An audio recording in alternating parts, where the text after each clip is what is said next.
Bienvenidos a mi canal, yo soy Alberto Vargas. Qué bueno que nos encontramos nuevamente y que ya hoy es jueves 11 de noviembre. Si no me equivoco, ya cumplimos un año, déjame ver que estoy buscando una información que creo que cumple hoy. Hoy cumplimos un año de estar grabando de manera continua en el canal. Yo creo que nada más los días que me fui para México no grabé. Y no lo hice, primero porque, me dio deseo de hacerlo, ahora en febrero, me dio mucho deseo de grabar. Pero déjenme decirle algo, los Airbnb que uno renta, a veces tienen buen internet, a veces no. Yo he tenido la suerte, por ejemplo, en Puerto Rico, que los Airbnb son completos con un internet de calidad, 100 y 150 megas. En Nueva York he tenido la suerte también de que sea así, en el 2016 tuve la oportunidad de rentar en un sitio que el internet era súper rápido. De hecho, yo me recuerdo que me dediqué de noche cuando llegaba, abría mi computadora y me ponía a descargar cosas que pesaban muchos programas y vainas, y que aquí todavía en la empresa teníamos creo que 10 megas o 20 megas para esa época. Pero llegada a las velocidades más rápidas, luego creo que a los 2 meses de yo venir de Nueva York aquí, pusieron fibra óptica y una velocidad de 100 y pico, 100 megas de claro. Pero ese no es el punto. El punto es que no grabé en México porque el internet era 2 megas. O sea, yo tenía años que no me conectaba a un internet de 2 megas. ¿Sabes lo que tú durar un rato lagueando? Y la vaina, por eso no grabé. Y ya hemos cumplido un año en esto y de verdad que ha sido un año de mucho aprendizaje, sobre todo para mí. Debo de agradecerle a José Peguero porque fue, aún yo teniendo este canal desde el año 2013, si no me equivoco, que fue cuando creé este canal, o el 2013, sí. Yo varias veces hice intentos de grabar vlogs y vainas así, pero era el asunto de la edición lo que más me limitaba. Y la edición necesita tiempo y paciencia. Entonces, yo tomé la decisión de esperar. Un día Peguero me dijo, mira, pero graba cualquier cosa. Y en el Hotel Hyatt, el año pasado, un hotel excelente en Punta Cana, la primera vez que fui, invitado por unos amigos, pues decidí hacer un tour por el hotel para que la gente conociera el hotel, porque era un hotel que había abierto un año antes, pero por la pandemia había estado cerrado y estaba reabriendo con el tema de la reapertura del turismo. Y fue el primer video que grabé y vi la reacción de mucha gente, lo compartí en mi cuenta de Twitter cuando la tenía en esa época, vi que a mucha gente le gustó y tomé la decisión de sentarme frente a la cámara y hacer una de las cosas que más disfruto, que es hablar mierda. Y yo sé que mucha gente viene aquí y se pregunta, pero Alberto, ¿por qué tú tenías cerrado los comentarios? ¿Tenía miedo? No, tiene una explicación. Cuando se dio el tema de la suspensión en el 2008, ustedes saben que uno se expone a estos linchamientos en redes sociales y de verdad que la mayor persecución y acoso y amenaza la recibí de mis compatriotas, que son unos verdaderos hijos de puta cuando se trata de perseguir y azarar al otro, por la razón que sea. Y no estaba en leer la mierda que sobre mí estuviera un grupo de imbéciles que no me conocían y que todavía no me conocen. No estaba en la disposición de dejarme contaminar con eso. Y yo había puesto el tema de los mensajes que me notificaran al correo. Y que obviamente me llegaba 20, 30 correos por minuto de gente que entraba a los pocos videos que yo tenía en el canal y entraban por todos lados. Y yo lo que tomé fue la decisión de irme de vacaciones y cerrar todas mis redes sociales para no tener que leer toda la mierda que tiene mucha gente a veces que vomitar sobre ti en cualquier situación que se produzca de viralidad, de exposición, o como pasó, es una situación que se salió de control, que no fue 100% una vaina que yo busqué, pero que pasó y que yo entendía que el precio que tenía que pagar ya lo estaba pagando por tal vez el error que cometí en el momento y ya no tenía que cargar con toda la mierda que quisieran otros vomitar sobre mí por eso. Y después, como no que vi sentido a no tener esas notificaciones en mi correo hasta que alguien me explicó cómo desactivar esa mierda, y entonces de ahí en adelante empecé a abrir el tema de los comentarios. No es que tenga miedo a un huevo. Yo no entro, a veces entro a leerlo, pero lo que la gente pelee, comente, etcétera, es una cuestión muy libre de todo este asunto. Pero bueno, tenemos un año en esto y gracias a todos ustedes porque vienen y dedican un poco de tiempo a la basura que hablo de vez en cuando, como la que voy a hablar en el día de hoy. Quiero decirles rápido que ayer estuvo Sammy Sosa siendo interrogado en la Procuraduría. Voy a esperar más tiempo sobre el caso Pulpo. Ahí hay muchas vainas que todavía no están muy claras. Y bueno, ya veremos en qué termina todo este asunto. Pero quiero hablar de algo que ayer, pues mucha gente que sigue tal vez mi canal, pues han visto en el canal de Ritmo 96, emisora para la que trabajo y donde hago el programa El Ritmo de la Mañana. Pues me imagino que todo el que sigue este canal tiene que saber esto. Y los que no, pues lo saben ahora. Pues ayer tuve la oportunidad de recibir en el programa a Agustín Laje. Agustín Laje es un joven, digo joven porque es mucho más joven que yo, tiene 32 años. Es un joven argentino que se ha destacado desde el 2016 hacia acá por los temas que trata, los temas que abarca, y es un politólogo, también filósofo, etcétera, todas esas cuestiones, y se ha dedicado, también hace exponencia, esa misma vaina, conferencista, y habla de muchos temas que hoy pues nos ocupan a todos nosotros. Yo llegué por pura coincidencia, me topé con un artículo escrito por él en el año 2016 o 2017. No recuerdo ahora exactamente cuál fue ese año. Sí recuerdo que yo estaba a pie porque lo leí mientras venía a la emisora y venía en un Uber como pasajero, en un taxi como pasajero, cuando me encontré con este artículo de un tema que ya yo venía prestando la atención desde el año 2012. ¿Qué pasa en el año 2012? Bueno, en el año 2012, yo, que he seguido mucho la televisión y la radio de Puerto Rico, pues presencié la situación vivida por la Comay en Puerto Rico. La Comay es un programa muy popular, era un programa muy popular, líder de audiencia.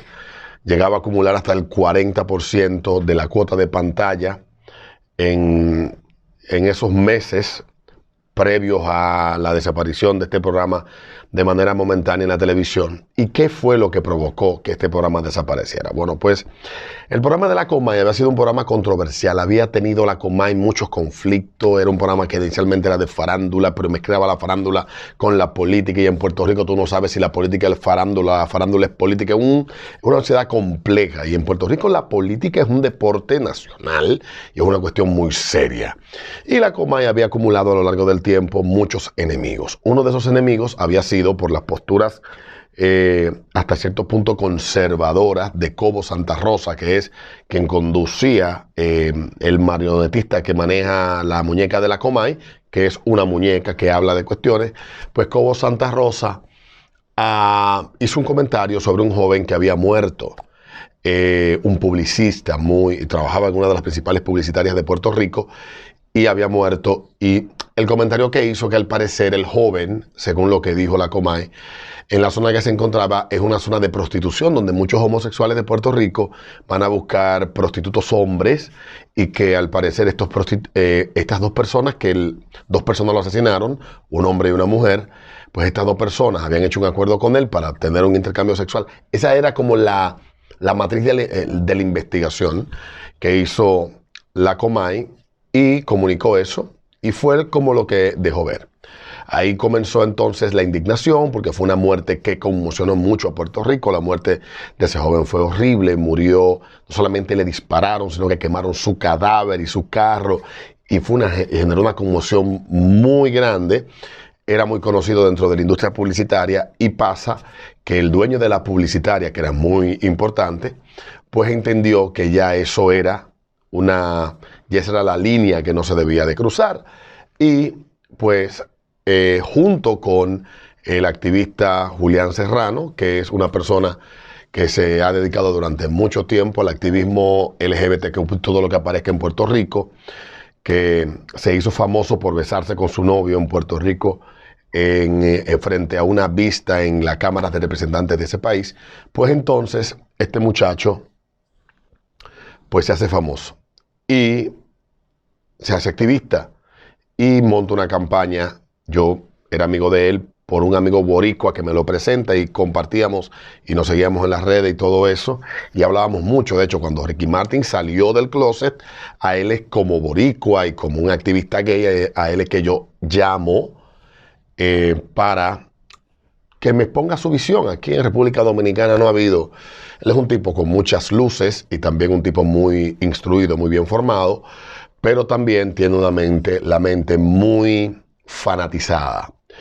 Recuerdo que en el proceso de ese muchacho, de este personaje de la Comay y de la muerte de ese muchacho, pues se armó toda una campaña, un boicot en Puerto Rico. Yo desde hace muchos años vengo viendo los boicots como formas de censura en Puerto Rico como en Estados Unidos. Este es un instrumento muy utilizado que comenzó utilizando la derecha décadas antes en Estados Unidos, cuando algún exponente de izquierda decía algo que no se ajustaba a lo que ellos entendían que era lo correcto, y ya en esta última etapa, pues la izquierda lo ha tomado y lo ha potencializado. Entonces, con ese episodio de la Comay, yo empecé a cuestionar muchas cosas porque tuve una conversación con él. Recuerdo que hablamos en ese momento, yo tenía recién BlackBerry no, iPhone, y hablamos por WhatsApp y yo le preguntaba que si a él no le parecía excesivo el tratar de censurar y quitar y sacar del medio un programa, porque se supone que si tú luchas por los derechos y las libertades, una de las libertades que nosotros más debemos defender es la de expresión. Y resulta que él me dijo que hay que ser intolerantes con los intolerantes, citando a Karl Popper. Y realmente Karl Popper se refería no a la intolerancia, a la manifestación violenta, como es el tú montar una campaña de persecución a cada uno de los anunciantes de una persona en el trabajo, etcétera, sino a la intolerancia, rebatirla desde los argumentos.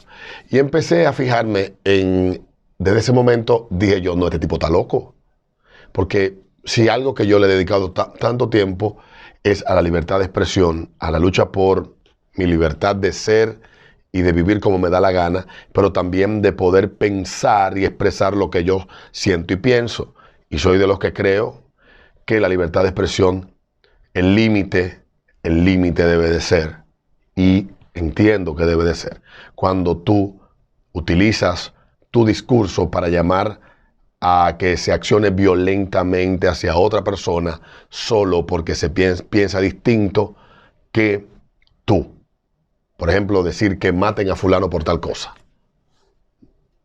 Creo que ya ahí eso no es tan bonito, aunque tengo amigos que van mucho más allá y dicen que hasta eso es legítimo dentro de la libertad. Y me apego mucho a lo que Stuart Mills ha definido sobre lo que es libertad de expresión. Entonces, a partir de ese momento empecé a buscar muchas cosas y a leer, y me encuentro con el artículo de este muchacho, lo leo.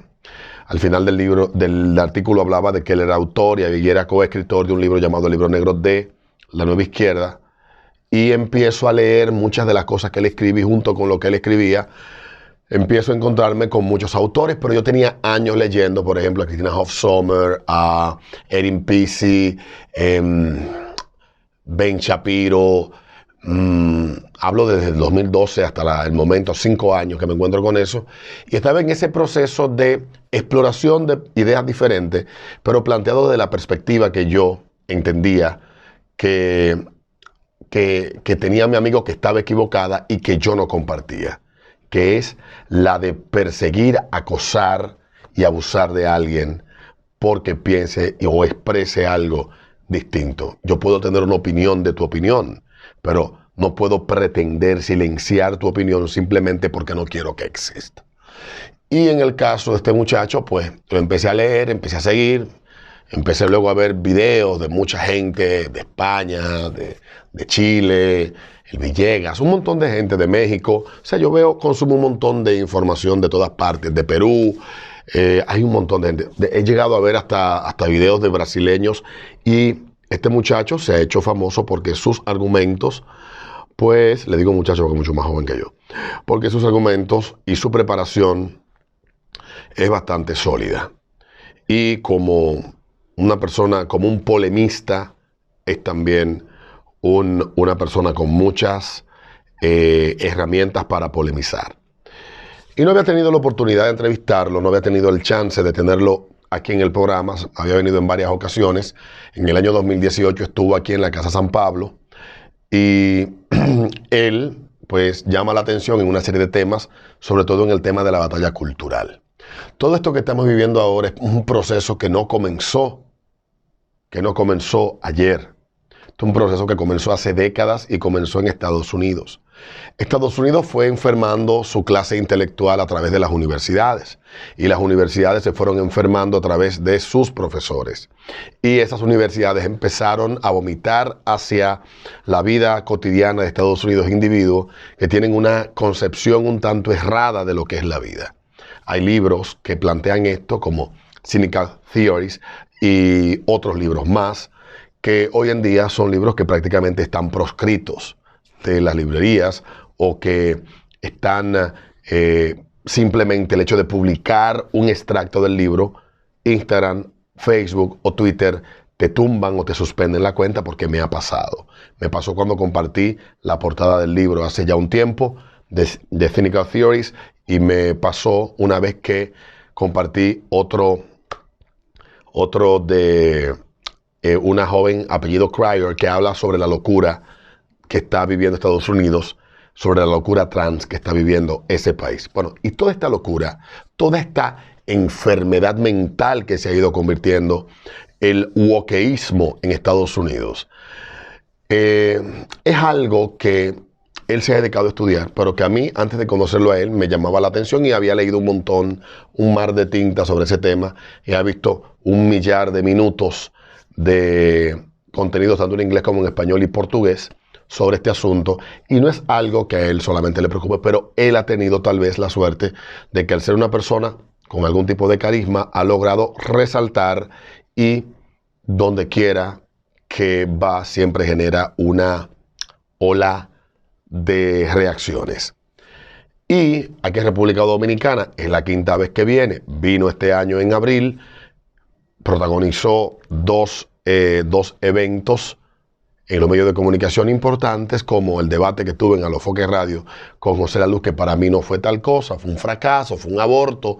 Conceptualmente hubo poco que aprender de eso, y la abortada entrevista que tuvo con el doctor Guerrero Heredia, que no fue tal cosa, sino también fue como una emboscada hecha por alguien que tal vez se siente inseguro intelectualmente y entiende que la mejor manera de hacer prevalecer su intelectualidad es hacer quedar mal a otro. Y eso fue lo que yo vi, y en cada entrevista que veía de Agustín Laje en República Dominicana, veía lo mismo. Veía una necesidad del entrevistado de intentar hacerlo quedar mal y de debatir con él, y no simplemente escuchar su posición, hacer las preguntas que se deben de hacer si es que son importantes. Se tenga coincidencia o no, se pueden hacer preguntas donde el entrevistado pueda someter al escrutinio de las preguntas sus posiciones, y que la audiencia se forme una opinión. Bueno, pues esta semana pasada, o esta semana, si no me equivoco, el fin de semana, alguien me escribió en Twitter, a propósito de una entrevista que yo publiqué de él, que tuvo en Más Roberto, que por qué no teníamos la oportunidad, y que sería interesantísimo tenerlo en el programa para debatir. Yo no me he dedicado a los debates. Yo soy comunicador y hablo mierda en este canal. Las personas que debaten se preparan para ello a lo largo de su vida, se preparan en los temas que les interesan, yo leo y alimento mi intelecto con información para tratar de entender con más claridad los fenómenos. Esa alimentación de información me ha llevado a muchas conclusiones, como de que yo no estoy de acuerdo en un 90% con el activismo gay, que no comulgo con la nueva visión o cosmovisión de la izquierda, que hay cuestiones que sometía a una revisión que yo defendía y que hoy entiendo que no valen la pena ser defendidas, que tuve un conocimiento sesgado de la historia, lo cual me hizo asumir como héroes a gente que eran villanos, que fueron perfectos malditos, que hemos estado durante los últimos 50 años en medio de una guerra cultural, una guerra sin cuartel, y que tanto un lado como el otro han pintado realidades que no nos han permitido tener de forma clara información que nos permita analizar de forma objetiva y voluntaria con qué lado estamos. Entonces, el asumirme que por ser negro, o por ser dominicano, por ser latino, o por ser de un barrio pobre, o por ser homosexual, o por ser alto, o por ser enano, yo le pertenezco en cuerpo y alma a un grupo de individuos que me ven como parte de un colectivo y no como un individuo pura y simplemente, pues eso me ha hecho alejarme de todo eso y son de los planteamientos que él defiende. Ayer tuvimos la oportunidad de entrevistarlo aquí en el programa, de hablar con él y de que la gente lo escuchara. Y quedé muy satisfecho porque la intención, cuando en esta semana compartí la entrevista de Roberto Ángel, que también fue una entrevista muy decente, aunque un poco corta para una gente con tanto contenido como Agustín Laje, una persona muy joven y con unas condiciones y una capacidad para memorizar lo que lee, que impresiona, pero más que eso, también una capacidad de análisis interesante. Y quien le trajo a República Dominicana, Neudi Santos, me contactó. Me dijo que si me interesaba tener a Agustín Laje en el programa. Yo le dije, wow, sí, mira, él ha venido en varias ocasiones, yo he contactado a varias personas y en cada ocasión que viene, pues ninguna me ha dado respuesta. Tú te me acercas, si es posible, pues no hay problema. Y me decía, bueno, mira, ya que hay un video tuyo para que él sepa, me gustaría que tú me lo envíes. Y yo le envié un video que se hizo viral, donde yo hablo de que me ha tocado, sobre todo en este año, sentir la persecución agresiva y violenta de un grupo de energúmenos enfermos mentales que se asumen a sí mismos activistas y pro derechos homosexuales aquí en República Dominicana. Yo se lo mandé y él se interesó en venir al programa y tuvimos una conversación interesante. Pero lo interesante de todo esto es, para cerrar, es lo más importante que debemos de entender. República Dominicana, por estar bajo la influencia cultural de Estados Unidos y bajo el influjo de todas estas agendas que han salido de organismos internacionales y grandes fundaciones que son reales, que te dicen a ti, hay gente que se burla, son reales. Porque cuando yo hablaba aquí en el año 2016 de cosas que estaban pasando en Estados Unidos, cosas que vi ese año en la ciudad de Nueva York cuando fui al Pride 2016, y cosas que estaban pasando en España, y cosas que estaban empezando a pasar en Argentina, cosas que ya estaban pasando en México, cosas que estaban pasando en Chile, cosas que estaban pasando en Brasil. ¿Cómo se llama esta muchacha? Ahora se me olvida el nombre de la primera brasileña que yo vi en un video, que es una exfeminista que luchadora pro aborto y todo eso, que luego se apartó de todo eso y cambió su vida y apoyó a Bolsonaro. O sea, a mí mucha gente me dice, tú eres de derecha, tú eres conservador. Yo no soy nada de eso. Yo trato de ubicarme en el lado más liberal, utilizando la palabra que han secuestrado los progres para definirse a sí mismos como liberales y no son tal cosa. Entonces, es todo eso lo que luego de esa conversación con Neudi, tuve una breve conversación que coordinamos y lo trajimos aquí al programa. Por las opiniones de la gente, parece que le agradó que se pudiera escuchar de manera clara qué es lo que él plantea, cuáles son sus ideas, por qué las defiende y a qué nos enfrentamos. Ciertamente, República Dominicana, como decía, está tan bajo el influjo de Estados Unidos que no nos damos cuenta que estamos contagiándonos de una enfermedad que tiene esa sociedad dividida. Y que lo que ha pasado con Donald Trump no es lo que ha traído esa división. Trump no es lo que trae la división. Trump es consecuencia de la división que vive Estados Unidos. Y lo único que hemos visto en los últimos años es una radicalización de ambos extremos y el ambiente que se vive social en todos los aspectos en Estados Unidos, desde el identitarismo racial y en todos los aspectos del identitarismo en Estados Unidos, hasta la interseccionalidad que se da, que es ridícula, demencial en ese país, y todo lo que ha traído como censura, prohibición y todas esas mierdas que estamos viendo hoy y que se han ido normalizando, el silenciamiento de las grandes compañías de tecnología de aquellos que opinan distinto. O sea, yo estoy diciendo esto y estoy cuidando lo que estoy diciendo para que el video no me lo censuren. Porque hay cuestiones que pura y simplemente YouTube, Google, Facebook, Twitter y las grandes corporaciones mediáticas tienen proscrito que se pueda hablar. Acabo de mencionar que la fotografía de un libro, de la portada de un libro, me lo prohibieron. Pero mi lucha de Hitler se puede compartir. En Twitter, los talibanes tienen cuenta y comparten sus mensajes demenciales. Yo sigo muchas cuentas árabes en Twitter y puedo leerlo. Esa es la locura que estamos viviendo ahora mismo. Y toda esa enfermedad está contagiando a la cultura y a la sociedad dominicana. Y obviamente, yo no empecé a plantear esto la semana pasada. Yo empecé a plantear eso en 2015. Todavía en el 2015 yo entendía que los buenos de la historia eran los que estaban contando la historia. Y me he tenido que dar cuenta que los que están contando la historia cuentan una historia para que tú pura y simplemente les favorezcas y tú te conviertas en un peón, en una pieza de ajedrez que ellos mueven a antojo. Y cuando tú te le escapas, entonces la emprenden con todo contra ti para desacreditarte y para hacerte perder tu trabajo solamente porque tú no estás alineado con el pensamiento. Y eso no es libertad. Y eso no es modernismo. Y eso no es progreso.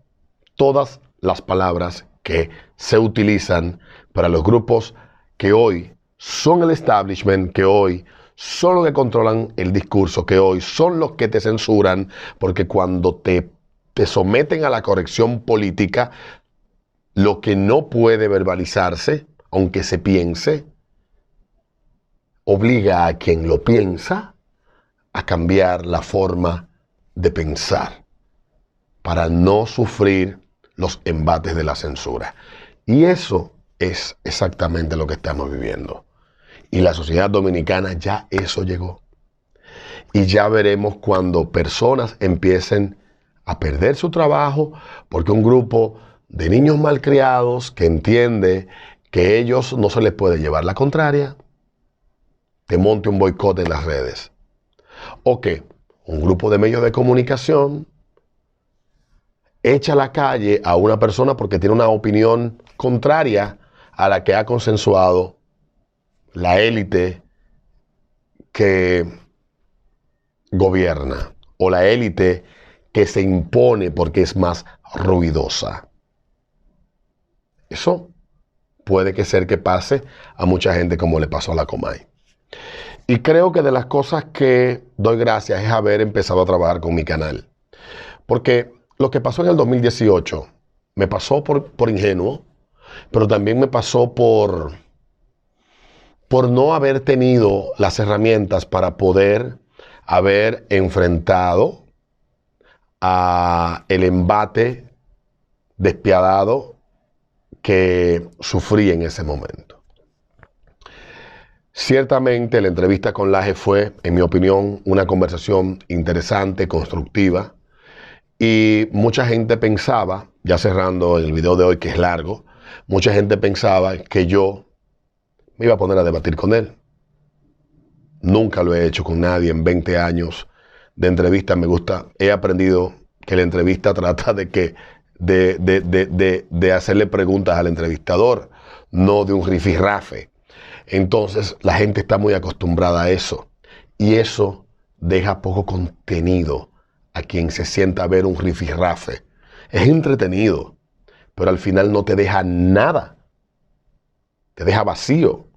Entonces yo he tenido aquí gente que adverso en muchísimos aspectos ideológicos, básicamente, y he tenido conversaciones amenas con ellos, porque se puede conversar de forma amena con gente que tú no estás de acuerdo. Y, aunque no estoy de acuerdo al 100% con las posturas del AGE, creo que hace una labor interesantísima. Y es importante porque atrae a la esfera de lo que trata a muchas personas a cuestionar, básicamente, si lo que está defendiendo es la postura correcta, si hay otra posición, si está siendo manipulado, si esa es la única verdad o si hay hay una sola verdad.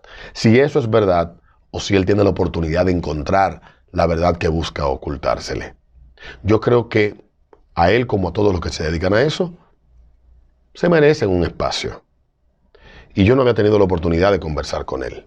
Había tratado varios videos aquí, pero tener las oportunidades más adelante de volver a hablar y de entrevistarlo. Pero también nosotros debemos de tener el compromiso de conocer, de informarnos y de aprender.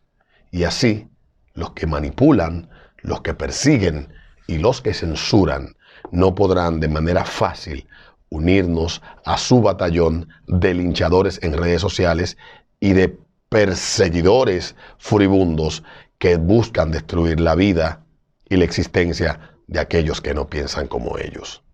Nos vemos en un próximo video. Este es largo, pero valió la pena.